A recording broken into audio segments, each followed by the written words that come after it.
Welcome to another episode of the Bandage Podcast, a weekly wrap-up of the most trending healthcare news. Each week, join me and my co-host Alex Ross as we'll discuss the latest in healthcare, health IT, and compliance. In this week's episode, we discuss new virtual health plans, an artificial intelligence counselor, and the next steps to the COVID-19 vaccine. Let's wrap things up. This is episode 51 for the week of September 21st. I'm Matt Moneypenny. And I'm Alex Ross. Before we get started, our diagnosis code of the week is Y92.74, orchard as the place of occurrence of the external cause. Right. So interestingly enough, I've actually had this code used for me. Ah, yes. And as always, this is 100% true. Yes. These actually happen to me. You'd think that the health insurance companies would just stop insuring me, but I have a really good company-sponsored plan. So, so anyway, every year, my family, we go to the apple orchard. You know, it's like a tradition to go pick apples. Usually we wait until the Granny Smiths are in season because those are the best for pies, but they also make good applesauce and whatnot. Anyway, Right. My brother and I, we're rowdy kids like we always are. And if you pick an apple that isn't perfect, you know, it has a little rot on it, so it's not really a good apple. You don't want to be paying for bad apples. So instead, we do what any reasonable person would do, and we throw them at each other. Right. So last year, as we're walking down this row of apple trees, I'm picking apples and kind of singing songs in my head as you do. Yes. And I hear like from behind me, Alex, look out. And I turn just in time to get smacked square in the face with a big old Granny Smith apple. Wow. Granny Smith got her revenge on you, huh? After all these years of baking me, I'm going to smack you in the face. Yeah. So that one hurt. You know, I still make fun of him for doing that to me. I keep telling him that I was going to be a supermodel up until he ruined it. You could say that your brother is a bad apple. Definitely. 100%. Yeah. There's no doubt about it. You belong in the orchard because you're a bad apple, brother. Yeah, go climb up that tree and don't come down because nobody's going to pick you. You're a bad apple. Let's get into the news. First up, we have, why go to the doctor when you can just visit from your home? There's an increasing patient demand for telehealth, so Kaiser Permanente is launching a new virtual-first healthcare plan. It will launch at the beginning of the new year and will center telehealth as a foundational model of care for patients with non-urgent issues. The new plan allows members to reach out via phone, online chat, video, or email. Patients will see the same doctors as they would at any Kaiser Permanente facility. Members can get in touch with their clinicians virtually with the option of in-person follow-up visits. They also have access to pharmacists via telehealth and can get medications delivered in 1 to 2 days. If there's anything really good coming out of all of this turmoil over the last year, the rise very suddenly of telehealth seems to be one of them. And one of the, we have effects from kind of the non-statistical, things like people are more likely to see their doctor, or people enjoy seeing, or people's health are improving because they have better access to healthcare. Those kind of things that are hard to quantify, all the way to things that are easy to quantify, like wait times in emergency rooms have a potential to decrease, because now instead of going to the emergency room for your sniffles that you've had for the last 2 weeks, people might just call up their doctor via phone and talk to them, or schedule an appointment that way. They feel like they can take control of that situation in a different way that is convenient for them. Now, obviously, I'm not advocating for people with emergencies to, call up the paramedics on Skype and be like, I think I'm having a heart attack. That's probably, that's not what I'm saying. But we know that our emergency rooms often have an issue with people who don't have an emergency, but are there to be seen, and they can't turn people away. So perhaps the rise of this is really going to help with that. Yeah. From an economic standpoint, do you think this would just drive down health costs as well? Because the supply of getting healthcare administered to you goes up. So it should drive costs down, right? In some ways, I could see it doing that. Your general practice doctor is able to see more people, so therefore the price can be lower. Yep. But at the same time, doctors are already very overworked and spend a lot of time doing things like updating patient charts. Well, with more patients, you're going to have more patient charts and more notes and things like that. I could see it transitioning the way we manage things like office visits to where tasks become delegated in different ways. If you're going to your appointment virtually, it's very easy for a second person to attend that meeting and be the person who takes notes. Like their job is just to take notes, and even recording those meetings in a secure way so that in the future, if there's any discrepancy between these notes and the doctor's memory, they can go back and look and they can see exactly what happened. I think that has the potential to, both revolutionize the way doctors work, but also make our care a little more accurate because people can specialize in the things that they're trained to do. We don't go to college for 15 years so that we can write notes. Right. Either way, it's nice to see a more permanente insurance option for Okay, and next up, brightening your mental health journey with Lumen. Researchers at University of Illinois Chicago are studying an approach to delivering care to those with moderate depression and anxiety through artificial intelligence. The first part of the two-phase project will develop and test a voice-enabled AI virtual agent named Lumen, trained in problem-solving therapy. Patients with moderate, untreated depressive or anxiety symptoms will use the app, which acts as a virtual mental health counselor. Participants will complete one-on-one counseling sessions over 12 weeks. In each session, they identify a problem that's a source of emotional distress, and Lumen coaches them to define goals and possible solutions. If the results are promising, then the project will progress to a second phase with more participants. Yeah. So, as we know, mental health is really bad, especially for millennials and Generation Z. And a lot of this is due to the fact of social media, which has kind of proven to be like a negative byproduct of social media. Obviously, from a connection standpoint, it sounds good in concept, but over the course of time, as it's been more available, people are getting more depressed because of FOMO or fear of missing out. So it would be interesting to see the result of this study, because if artificial intelligence chatbots are the solution to people feeling lonely and figuring out their mental health problems, that'd be very interesting to see. I'd like to see them take the chatbot a step further, though, and really attempt to make it seem human. Yeah. Right. And here's why I say this. If I am doing some kind of app to try and help myself, the only person that I am, responsible, the person I have to answer to is myself. Right. Right. The robot is not going to be disappointed in me.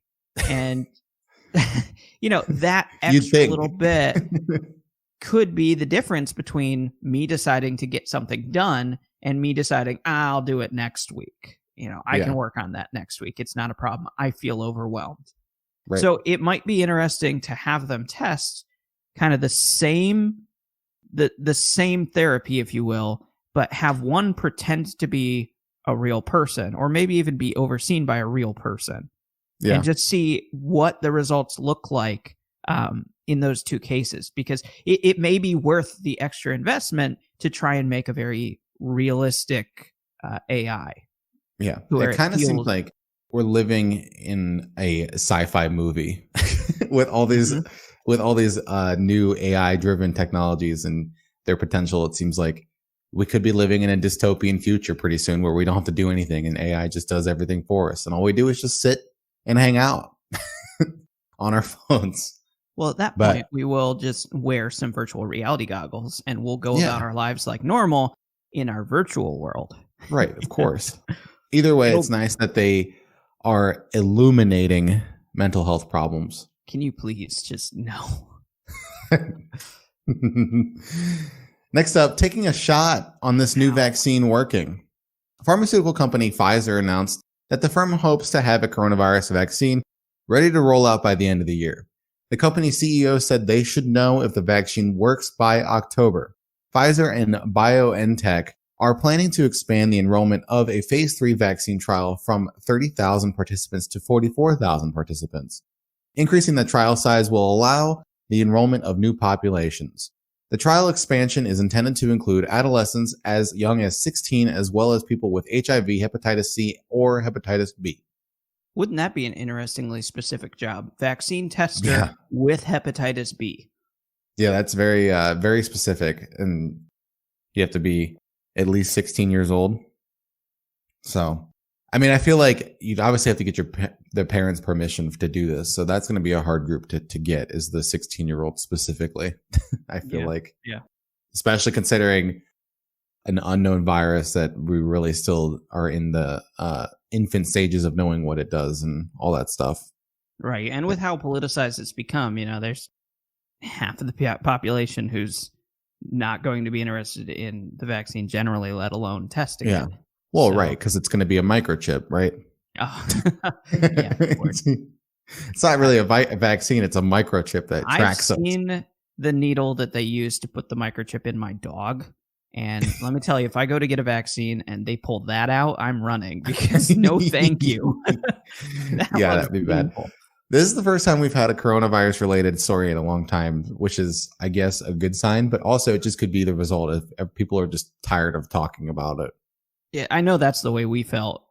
Yeah. Like, everyone's talking about it right now. It's all you can hear on any news program. So we didn't want to just continue that and just keep repeating the same stuff that everyone else is reporting. So this one is one of those milestones, though, where we really have to mark it in some way and say, okay, here's what's happened.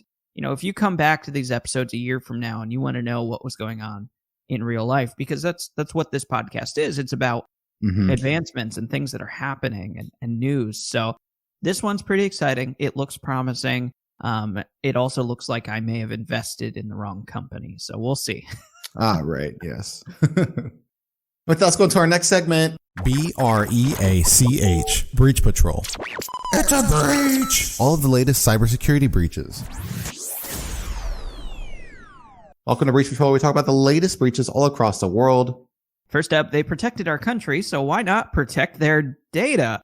A cybersecurity breach at the Department of Veteran Affairs potentially exposed personal information of 46,000 veterans. The breach involved an online application that appeared to handle medical payments.